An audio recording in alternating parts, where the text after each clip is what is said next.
my friend. Today I want to talk about 5 mistakes that almost every musician makes when they're just a brand new musician kind of makes. The whole idea is, unless you naturally wake up one day and are able to just play an instrument or understand music theory, music is a gradual process. Nobody, to my knowledge, just picks up the trumpet and immediately starts playing like Chuck Mangione, or the saxophone, Coltrane, or the bass, Mangus. There's not a lot of people that are just able to just pick something up and immediately gravitate towards understanding music perfectly. One, everybody goes through a process of being young and needs to have a seasoning. There's really not one person that I've ever met that has 50 years of experience on something that doesn't know a couple things about it, no matter what it is, whether it's woodworking and carpentry, or it's playing music and understanding how to just talk music. So one of the greatest mistakes that we make as beginner musicians is not knowing how to clearly communicate about what you're actually doing. The best way to do that is to understand 3 things. 1, family of chords that come from the circle fifths. 2, chord relativity and how they work together. And then 3, being able to name them with their right names. Now, this is super hard in the beginning because it always seems so foreign to us.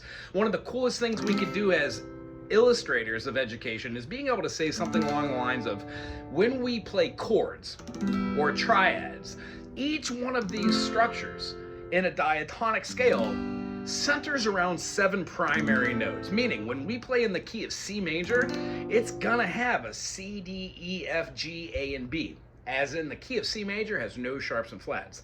When playing a C major, D minor, E minor, F major, G major, A minor, and then B diminished, we sometimes misrepresent these as saying like the minor second. Even though the second chord inside of the family of chords is a minor chord of sonority, meaning a 1, 3, 5, the dyads that we use to create the triad has a minor third stacked with a major third. Even though we call it a minor, the interval is actually called a major second. When we play C, D, E, F, G, A, B, C, the interval distance between the C and the D is a combination of the 2 smallest intervals in music, at least in the Western ear. C to D, and then D to D sharp. When we do these, we get a minor third. If we do C to C sharp, it's a minor second. So as you can imagine, a minor second plus a minor second equals a major second.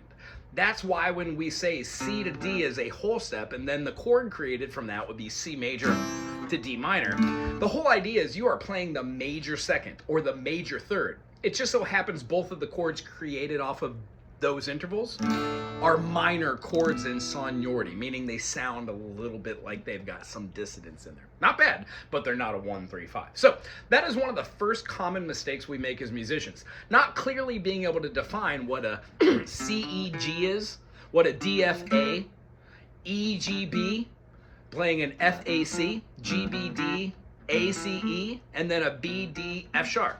Oh, no, sorry, BDF. When we're doing this in the key of C, we're allowed to understand that the notes that we use are called triads and that they come in 4 different types. One is a major, one is a minor, one is a diminished, and then one as something called an augmented, which is very cool. We sharpen our 5th scale preference. So betwixt all of these different types of chords, are diminished, diminished 7, full diminished, we have more mobility and causing tension. The next thing that we generally do is, besides not understanding the fundamental concepts of what to name things, the rhythm aspect is really hard. Being able to go downstroke and say that these are definitively quarters and that there are 4 quarters inside of a whole note is a hard thing to explain in the beginning. A lot of us learn songs like, today gonna be the day and I get it at a doo-dee-doo. The whole idea behind these things, they're called progressions. And progressions generally have a rhythmic pulse or a tempo. So one of the cool ideas is beginning playing guitar, play a chord that you know and try to give it rest. It's really the space that we leave, which I guess leads to us putting other concepts and rhythm in there. So if you're working on playing just a C major and playing only a downstroke on the 1, this would be considered a whole note, because it pulses for 4 beats. 1, 2, 3, 4, 4. When we do this, we can have it in any tempo. What I was just doing was 3/4 actually. 1, 2, 3, 1. If we were in 6, 1, 2, 3, 4, 5, 6, 1, 2, 3, 4, 5, 6. If we were in 12/8, 1, 2, 3, 4, 5, 6, 7, 8, 9, 10, 11, 12, 1, 2, 3, 4, 5, 6, 7, 8, 9, 10, 11, 12, 1. These are all just called time signatures, along with the aforementioned key signatures, like the key of C major, no sharps. C sharp, all the sharps. C sharp, D sharp, E sharp, F sharp, G sharp, A sharp, B sharp, C sharp. When we keep going, D, E, F sharp, G, A, B, C sharp, D, D sharp, E sharp, F double sharp, G sharp, A sharp, D sharp, C double sharp, E sharp. When we name these, there are multiple ways to name them. You don't have to know all of them to understand and have fun in music, but being able to name key signatures and time signatures is super important. And here's why, just from the first 2 of these 5 mistakes.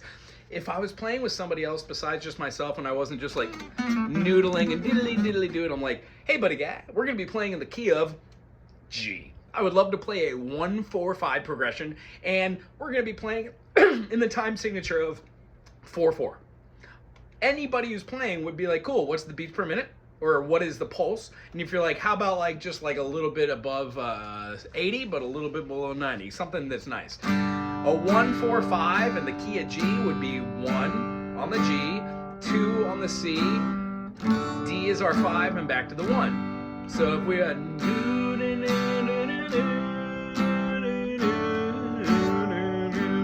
everybody would be on the same page, knowing exactly when to change chords, knowing that the beginning of the phrasing is like this.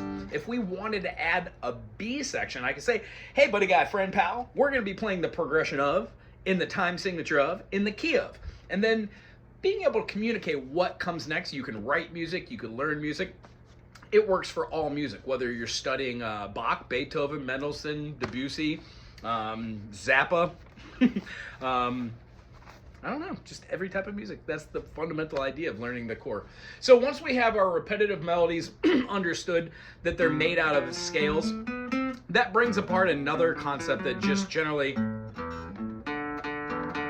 doesn't happen for beginner players, is giving yourself the ability to sit down and learn one concept at a time and then produce that concept. When you can learn something like C, D, E, F, G, A, B, C, you're not just doing all down strokes over here. You've accelerated to know what a down, down, up is, economical picking, or down, up as alternating picking.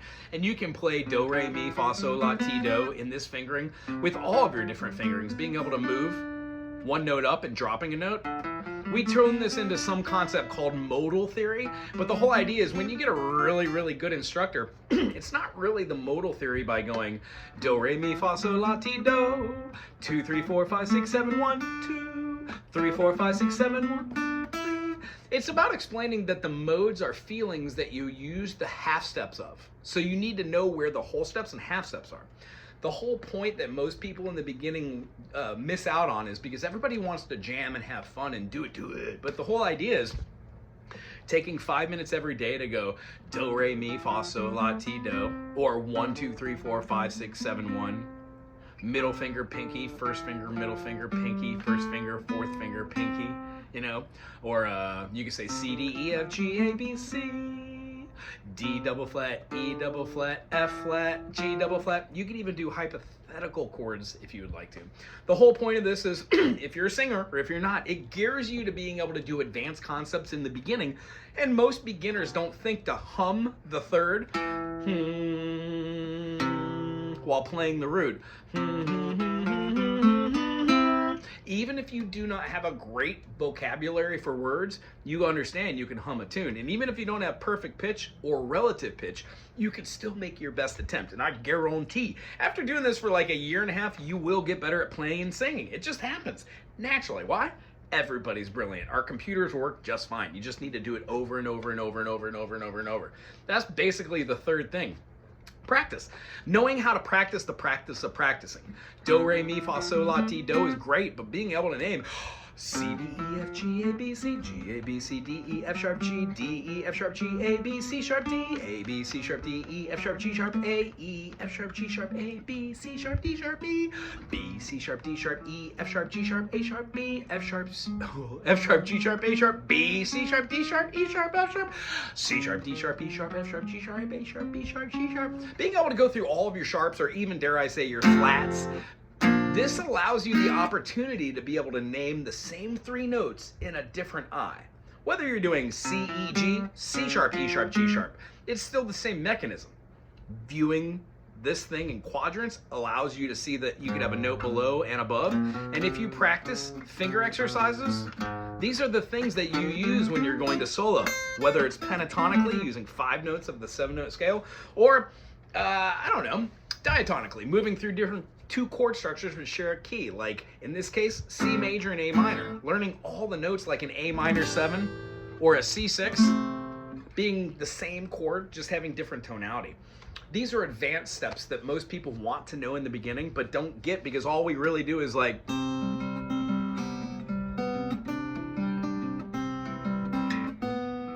nobody really stops and take time. Why is this an A sus2 or an A9? Why don't you call minor chords susses? How come only major chords can encourage the 2 and the 4, depriving the 3rd, and we call that a suspension or a resolution? These are things that you learn over practicing things over and over. Why would you call a C add 9, C, E, G, the foundation, and put just the 9, the D? And how is a C add 9 different than a C9? Well, these are things that we build upon in advanced music theory, but they don't need to wait till you already master an instrument to get. The beginning part is playing and practicing the practice of practice. And then moving to the 4th one of what we do, the whole idea is understanding what dissonance is. All of music is based off of 3 things that I've already said in this video. If you can name them really quick, do you have it? Consonances versus dissonances. They are intervals. And they're a process of seeing them through the diatonic scale of scales, because it leads to something having tension or it doesn't. So what we would have is C to D, D to E, E to F, F to G, G to A to B, B to C. Well, 1, 3, 5 is going to be your consonant. Anything other than that, it's going to be old dissonance. We're going to be developing weird sounds, like if you did a 1 with a flat 6, but if you put it in Congress with something like a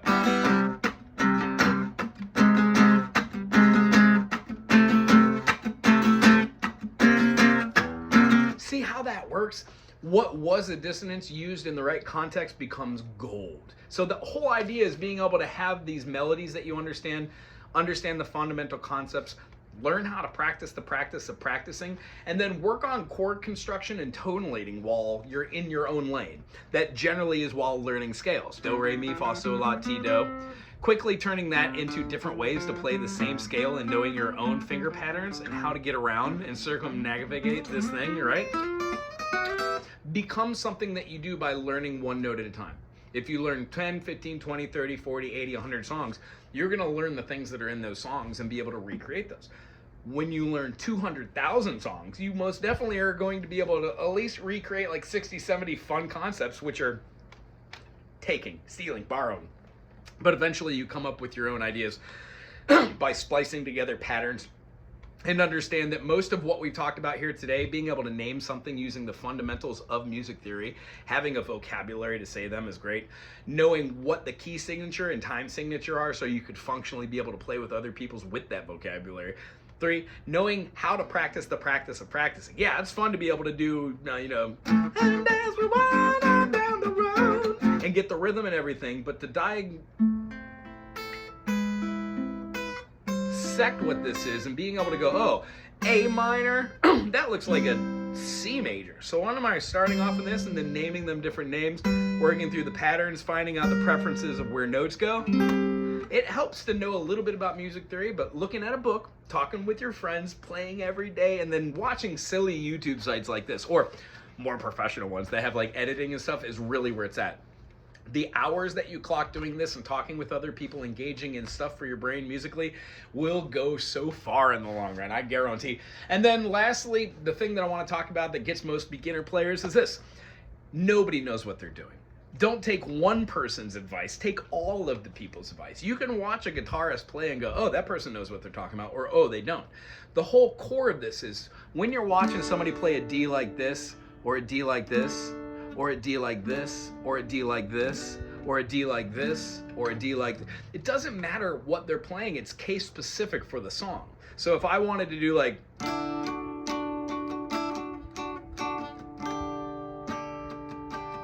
and I'm like, I don't like that. And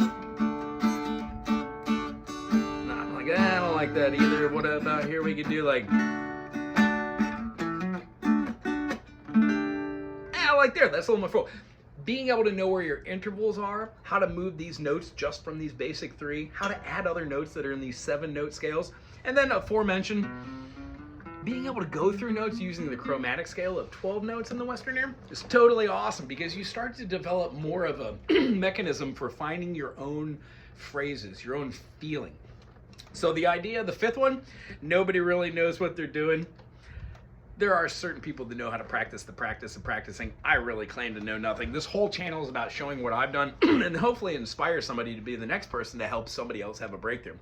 What mine was learning how to practice all of my different scales, knowing each one of the notes by name, and then viewing this pattern as a shifting pattern. So no matter where I play the pattern, I always just practice the idea. So if we're playing in an open phrasing, or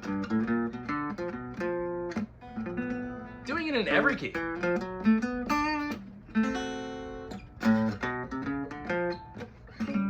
If you can do that with every one of your keys, chances are when you're just doing like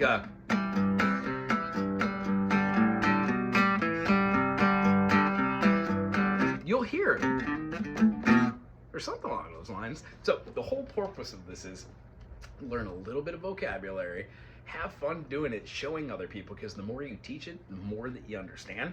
Just stay in your own lane. 2, time signatures and key signatures are really where it's at.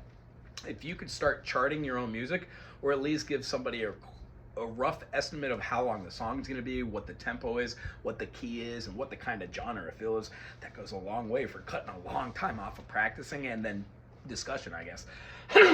Thirdly, being able to go through these things and understand what you're talking about is great, but not knowing how to put that into practical application, that takes time. You must practice the practice of practicing by playing, going live, answering questions, staying in your own lane, having fun with things. It's really, really, really kind of cool. So the whole end goal of this is, take what I said with a grain of salt. If you are beginning, these are 5 mistakes that people commonly make when they're getting into it. And remember, don't take yourself too seriously. Have fun and ask questions. If you enjoyed, thumbs up, put something cool in the comment section, and we'll see you for our next adventure. Aloha.